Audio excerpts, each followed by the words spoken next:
အခုဗီဒီယိုလေးကတော့ Transformer အကြောင်းကိုကျွန်တော် sharing လုပ်မယ်ရှင်းပြပေးမယ်ဖြစ်ပါတယ်Transformer တွေထဲမှာဆိုရင်ကျွန်တော်တို့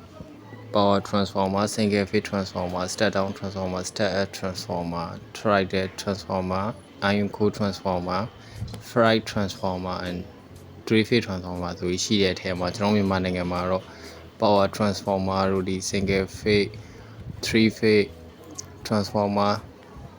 Step Up နဲ့ Step Down Transformer တွေကိုကျွန်တော်တို့မြန်မာနိုင်ငံမှာတွေ့များပါတယ်အသုံးများတယ်ပေါ့နော်ကျွန်တော်တို့ medium voltage အဖြစ်သတ်မှတ်ထားတဲ့ 11kV line မှာဆိုရင် transformer တွေကို 1000kV အထိကျွန်တော်တို့သုံးနိုင်ပါတယ်11kV အထက် 33kV line မှာဆိုရင် 1000kV transformer အထက်ကိုကျွန်တော်တို့အသုံးပြုပေးရပါမယ်ကျွန်တော်တို့ရက်ကွက်ထဲက transformer တွေမှာ11.4ဆိုပြီးတွေ့ဘူးကြရမလားအဲ့ဒီမှာကျွန်တော်တို့ 11kV မှာဆိုရင်ကျွန်တော်တို့ line 1 line 2 line 3 incoming ဝင်ပြီးတော့ဒီ 0.4kV မှာဆိုရင်တော့ကျွန်တော်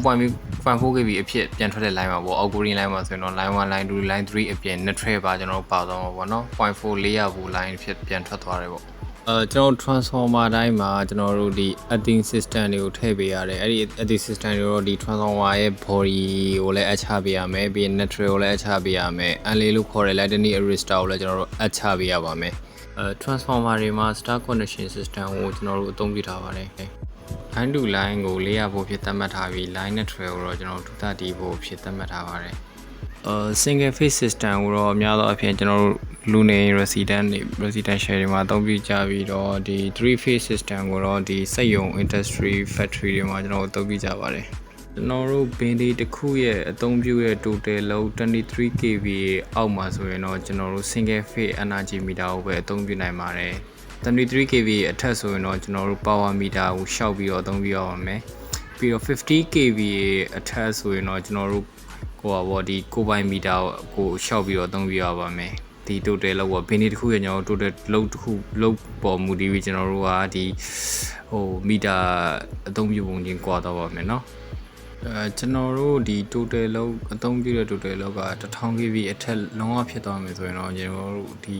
11 line မဟုတ်ဘဲနဲ့ 33kV line ပဲယူပြီးတော့အသုံးပြုရမယ်ဥပမာကျွန်တော်တို့ဒီလိုဝါကစက်ရုံနေမှာဆိုရင်ကျွန်တော်တို့များသောအားဖြင့် 33kV line ရမယ်ကျွန်တော်တို့ယူပြီးတော့အသုံးပြုကြပါတယ် transformer site တွေကတော့100ရှိမယ်150 200 250 315 400 500 600 800 1000 1250 1600 2000kV အထိရှိပါတယ်